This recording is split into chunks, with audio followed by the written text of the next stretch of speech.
Hello friends, welcome to my channel classic kids. हमारा आज का टॉपिक है prepositions. So let's learn prepositions. UKG grade में बच्चों को सिंपल प्रीपोजिशंस जो हैं वो पढ़ाना शुरू कर दिया जाता है। प्रीपोजिशंस होते क्या हैं? जैसे कि आप देख रहे हैं, प्रीपोजिशन वर्ड में पोजिशन वर्ड इंक्लूडेड है। प्रीपोजिशंस का मतलब होता है ऐसे वर्ड्स जो कि किसी चीज की एग्जैक्ट लोकेशन के बारे में बताते हैं।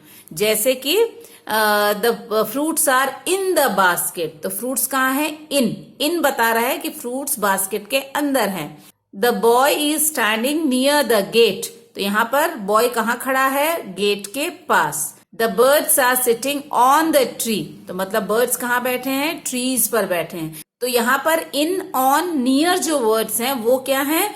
बॉय, फ्रूट्स और बर्ड्स की एग्जैक्ट लोकेशन को बता रहे हैं। तो इसी तरह के कुछ सिंपल प्रीपोजिशंस यूकेजी में पढ़ाए जाते हैं। तो आज हम उन्हीं प्रीपोजिशंस को देखेंगे। और जैसा कि आप जानते हैं, किंडरगार्टन में बच्चों को प्ले वे मेथड से ही पढ़ाया जाता है। पहले तो ओरली बच्चों को इन सारी चीजों की प्रैक्टिस करवाई जाती है, और जब रिटन भी करवाया जाता है तो वो भी पिक्चर्स के थ्रू ही बच्चों को प्रीपोजिशंस पढ़ाया जाता है। इवन उनकी बुक्स में भी आप देखेंगे कि पिक्चर्स के थ्रू ही बच्चों को प्रीपोजिशंस का जो कॉन्सेप्ट है वो समझाया जाता है। तो आइए आज हम भी पिक्चर्स के थ्रू किस तरह से आप बच्चों को प्रीपोजिशंस पढ़ा सकते हैं ये हम देखते हैं। तो आइए शुरू करते हैं आज का ये वीडियो।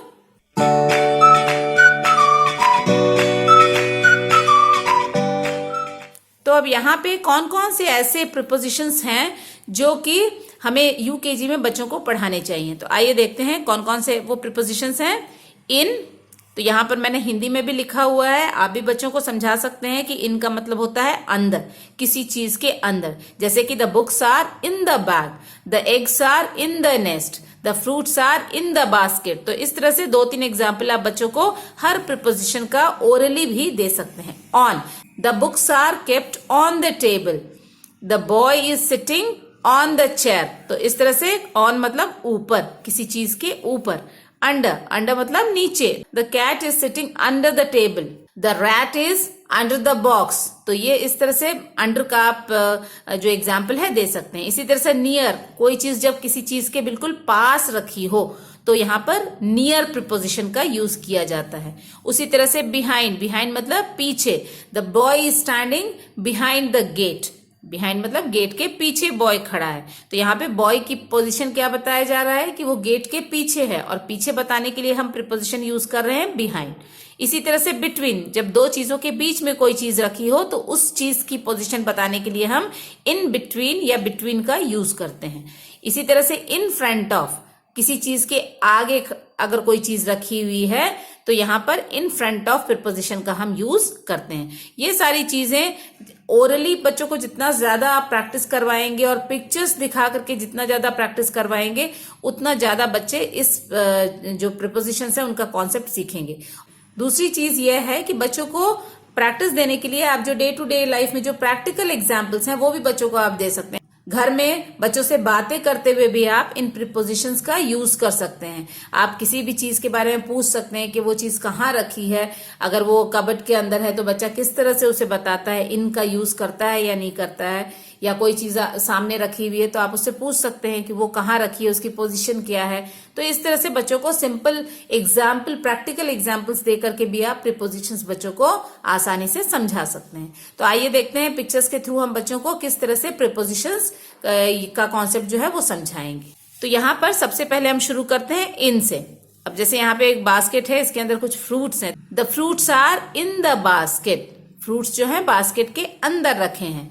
इन, एक बॉक्स है, उसके अंदर एक रेड कलर का बॉल है। The ball is in the box.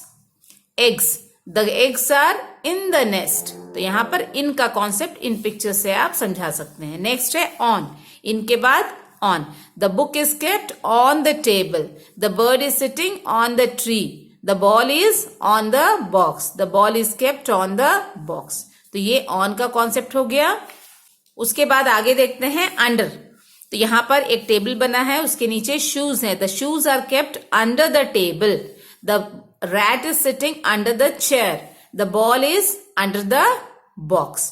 तो इस तरह से अंडर का एग्जाम्पल आप इन सिंपल पिक्चर से बच्चों को दे सकते हैं। नियर, कोई भी चीज जब किसी चीज के पास रखी हो, तो यहाँ पर the spoon is kept near to the bowl, the knife is near to the apple, the ball is kept near to the box. तो ये हो गया नियर का एग्जाम्पल। नेक्स्ट है बिहाइंड, मतलब किसी चीज के पीछे। The tree is behind the house, the girl is standing behind the tree, the ball is behind the box. तो ये बिहाइंड का एग्जाम्पल हो गया। नेक्स्ट है इन बिटवीन, दो चीजों के बीच में जब कोई चीज रखी हुई हो।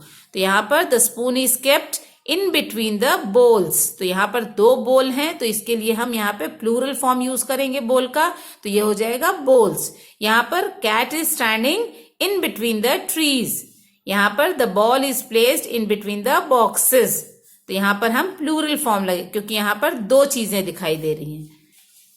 इसके बाद है in front of, the van is standing in front of the house, the boy is standing in front of the car, the ball is placed in front of the box. तो इस तरह के पिक्चर्स से आप आसानी से prepositions, जो simple prepositions जो यूकेजी में स्टार्ट किए जाते हैं, उनको आप आसानी से इन पिक्चर्स के थ्रू बच्चों को समझा सकते हैं। ये समझाने के बाद आप एक छोटी सी एक्टिविटी या टेस्ट जैसा भी बच्चों को दे सकते हैं और उनसे ओरली भी पूछ सकते हैं। तो आइए देखते हैं किस तरह की एक्टिविटी शीट आप देंगे इसके लिए। The apple is kept in the plate, the girl is standing behind the door, the man is sitting in the car, the cat is sitting under the table, the dog is standing near to the tree, the flowers are in the basket, the book is kept on the box, the butterfly is sitting on the flower, the mango is placed in between the glasses, the bicycle is parked in front of the house, the tree is behind the truck, the glass is near to the pot। तो इस तरह के example, आप simple examples picture बना के आप बच्चों को प्रीपोजिशंस को टेस्ट कर सकते हैं कि जो आपने पढ़ाया है बच्चों को वो उनका कॉन्सेप्ट जो है वो क्लियर हुआ है कि नहीं। तो आई होप फ्रेंड्स आज का ये जो टॉपिक है प्रीपोजिशंस, आप इसी तरह से अपने बच्चों को जरूर सिखाएंगे ताकि उनका जो पोजिशन को लेकर के जो कॉन्सेप्ट है वो आसानी से क्लियर हो सके। और अगर आपको मेरी वीडियोस अच्छी लगती हैं तो इसे लाइक, शेयर और सब्सक्राइब करना ना भूलें। आप अपनी क्वेरीज भी कमेंट बॉक्स में लिखकर मुझे दे सकते हैं। इसी तरह के एक नए टॉपिक के साथ अगले वीडियो में फिर मुलाकात होगी। तब तक के लिए थैंक यू।